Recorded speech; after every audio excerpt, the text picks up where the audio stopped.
మరలా చిగురించబోతుంది. గొప్ప దినాలను చూడబోతున్నావు. నీ యేసుకు సమస్తము సాధ్యమే. గుడ్ మార్నింగ్ దేవుని ప్రియ కుమారుడా, గుడ్ మార్నింగ్ దేవుని ప్రియ కుమార్తె. Special good morning to you. సొమ్మసిల్లిపోయిన వారికి దేవుడు తోడుంటాడు. దేవుణ్ణి వెతకవారు దేవుని ఇప్పుడు కనుగొంటారు. నువ్వు సొమ్మసిల్లిపోయి ఉన్నావా? నీ జీవితంలో కృంగిపోయి ఉన్నావా? దేవుడు నీకు సమీపంగా ఉన్నాడు. లేఖనాలు చెప్తున్నాయి ఆయన మన బంధువు అని. లేఖనాలు చెప్తున్నాయి ఆయన మన తండ్రి అని. మనల్ని ఎప్పుడు విడిచిపెట్టి వెళ్ళిపోడు సంగమా. ఈ విషయాలు హృదయపు లోతులోకి మనం తీసుకొని వెళ్ళాలి.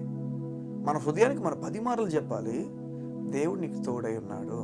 నమ్మశక్యంగా అనిపించవచ్చు, నమ్మడానికి వీళ్ళేంటి అనిపించవచ్చు, కానీ నమ్మాలి. నమ్మడానికి బలం తెచ్చుకోవాలి. చూడండి, ఉదయం ఒక మాట మీకు తెలియజేస్తూ చూపిస్తూ మిమ్మల్ని బలపరచడానికి ఇష్టపడుతున్నాను. ఆదికాండము 17వ అధ్యాయం, ఆదికాండం 17వ అధ్యాయము 2వ వచనం ఈ విధంగా ఉంది. నిన్ను అత్యధికముగా అభివృద్ధి పొందించదను. నిన్ను అత్యధికముగా అభివృద్ధి పొందించదను. దేవుడు తెలియజేస్తున్నాడు నీ గురించి, నీతో మాట్లాడుతున్నాడు. అయ్యా, నేను అత్యధికంగా అభివృద్ధి పొందిస్తాను. నువ్వు అత్యధికంగా అభివృద్ధి పొందబోతున్నావు. నువ్వు అనుకుంటున్నావేమో నీ కుటుంబం అంతా నీకు ప్రతికూలంగా ఉంది కనుక వీరు ప్రతికూలంగా ఉండి నీ అభివృద్ధిని అడ్డేస్తారేమో. చూడండి, ఈ లోకంలో మనం చాలా అనుకుంటాం, వ్యక్తుల మీద ఆధారపడి బ్రతకాల్సిన పరిస్థితికి వచ్చేసాం. వారు అంటున్న మాటలు బట్టి నా జీవితం ఉంది, వారి శాపాలు, వారి మంచి మాటలు, వీటి మీద నా జీవితం ఆధారపడిందని చెప్పి నువ్వు అనుకుంటే పొరబడ్డావు. నువ్వు యాక్చువల్గా దేవుని లేఖనాలు చెప్తున్నా అలా మన జీవితం లేదు.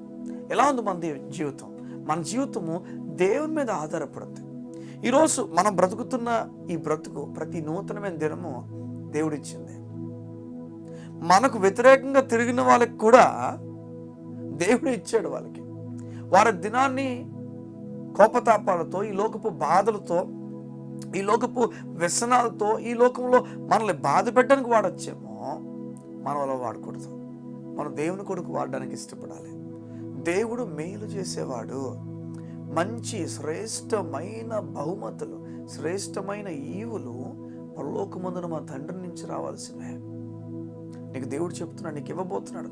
నిన్ను గొప్పగా అత్యధికముగా వర్ధిల్ల చేయబోతున్నాడు, అభివృద్ధి చేయబోతున్నాడు. అభివృద్ధి ఎక్కువ పోతుంది అంటే క్రమీపాన అత్యధికంగా నువ్వు వర్ధిల్లబోతున్నావు.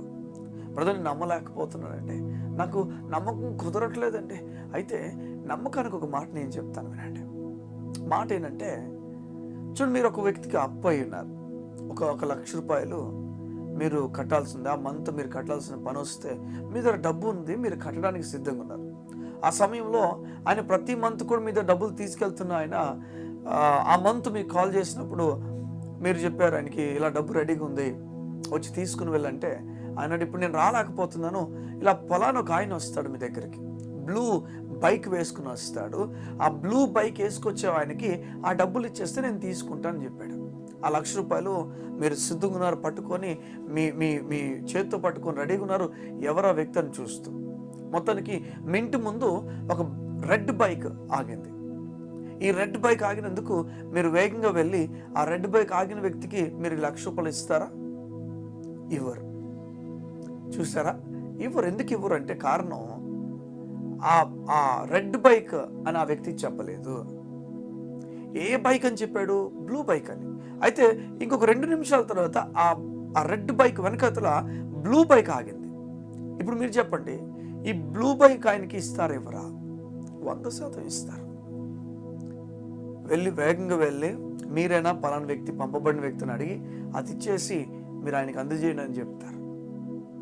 చూడండి, బ్లూ బైక్ వ్యక్తికి మనం 1 లక్ష రూపాయలు ఇస్తున్నప్పుడు మనం చాలా ధైర్యంగా ఇచ్చేస్తున్నాం. ఇంత ధైర్యం, ఇంత నమ్మకం ఎలా పుట్టేస్తుంది మనం చెప్పండి? ఆ ధైర్యం, నమ్మకం గురించి ఏం చేయడం వల్ల మనకు నమ్మకం పుట్టింది? అక్కడ రెడ్ బైక్ మనం అక్కడ అధైర్యం పుట్టడానికి, నమ్మకం లేకుండా ఉండడానికి అక్కడ ఏం జరిగింది చెప్పండి?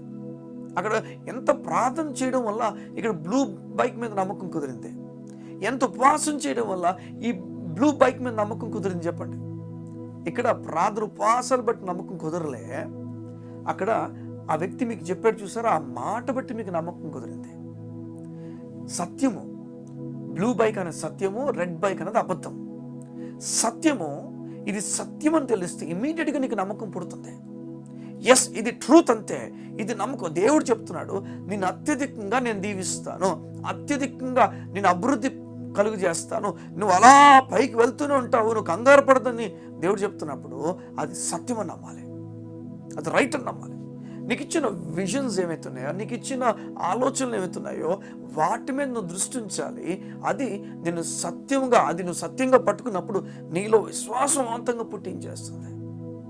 ఈ మధ్య ఓ మాట నేను చెప్తున్నాను. ఆ మాట ఏంటంటే, మనకు దేవుడు ఇచ్చే ప్రతి ఈవులు కూడా, ఆశీర్వాదాలు కూడా మన నీతిని ఆధారం చేసుకుని కాదు, దేవుడు నీతిని ఆధారం చేసుకుని అని చెప్పి రోమిలకు రాసిన పత్రిక 4:13 చూపించి నేను మాట్లాడాను.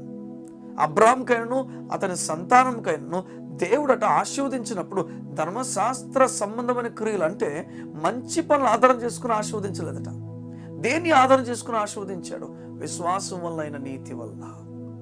ఈరోజు దేవుడు నీకు చెప్తున్నాడు, నేను అత్యధికంగా అభివృద్ధి కలుగు చేయబోతున్నాడు. You are going to prosper. నువ్వు అద్భుతంగా ప్రాస్పర్ అవబోతున్నావు, నువ్వు అభివృద్ధి పొందబోతున్నావు, నువ్వు ఉత్తీర్ణత చూడబోతున్నావు, ఆశ్చర్య కార్యాలు చూడబోతున్నావు. నీ దేవుడు కోరుతున్నాడు సత్యము నమ్మమని, ఆయన మాటను సత్యంగా తీసుకోమని. ఏదైనా ప్రార్థన చేస్తుండగా నెక్స్ట్ లెవెల్ ఆఫ్ లైఫ్లోకి దేవుడిని తీసుకెళ్ళబోతున్నాడు. Get ready, get ready, get ready. నీ జీవితంలో నువ్వు అభివృద్ధి పొందుతావు. బిడ్డలు, నీకు దేవుడు బిడ్డలు ఇవ్వబోతున్నాడు, ఉద్యోగం ఇవ్వబోతున్నాడు, పెళ్లి చేయబోతున్నాడు. నీ జీవితంలో ఎక్కడ స్ట్రక్ అయిపోయి అక్కడి నుంచి దేవుడు నడిపించబోతున్నాడు. నీవు ఎక్కడికి వెళ్ళి అక్కడ అడుగుపెట్టి ప్రతి స్థలంలో కూడా దేవుని కార్యమును చూడబోతున్నావు. కళ్ళు మూసుకున్నట్లయితే మీ గురించి నేను ప్రార్థన చేయడానికి ఇష్టపడుతున్నాను. మా ప్రియ పరలోకపు తండ్రి, మీకు వందనాలు.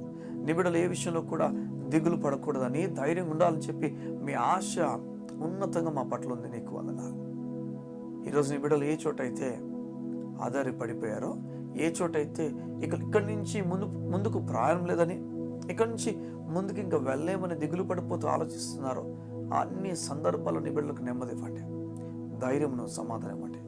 నీ కృప చేత వారిని నడిపించండి. గొప్ప ధైర్యం నీ బిడ్డలకు ప్రకటించచ్చు, దేవుని దీవులను ప్రకటించచ్చు. ఇది మొదలుకొని నూతన బలం నీ బిడ్డలు కలుగును గాక ప్రార్థన చేస్తూ దీవిస్తున్నాను తండ్రి. ఆమేన్, ఆమేన్, ఆమేన్. దేవుడి ఉదయం నీతో మాట్లాడుతున్నాడు. నిరసించిపోతూ, దిగులు పడద్దు, ఆశ్చర్యమైన కార్యం చూడబోతున్నావు. God bless you. See you tomorrow.